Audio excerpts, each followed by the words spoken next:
Fatiha suresi 2. ayet. Elhamdülillahi Rabbil alemin. Həmd aləmlərin Rəbbi Allaha məxsusdur.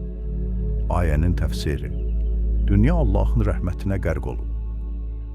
Surənin başlanğıcı sayılan Bismillahdan sonra bəndələrin ilk işi odur ki, dünyanı yaradan varlığı və onun tükənməz nemətlərini xatırlasınlar.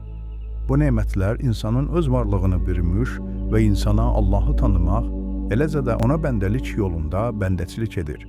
Ümumiyyətlə, insan hər hansı bir nemət əldə etdikdə, həmin nemətin kim tərəfindən ona çatdığını bilmək, fitrətin tələbinə uyğun olaraq ona öz minnətdarlığını bildirmək istəyir.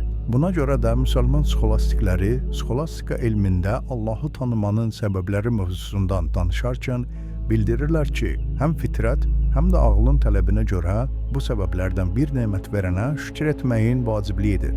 Nemətlərin Allahı tanıma yolunda insana bəndəçilik etməsinə gəldikdə isə, bu onunla əlaqədardır ki, dünyanı yaradan varlığı tanımağın ən gözəl və ən dolğun yolu, yaradılışın sirləri, xüsusilə də insanın öz həyatındakı əsrarəngiz nemətlər haqqında düşünməkdir.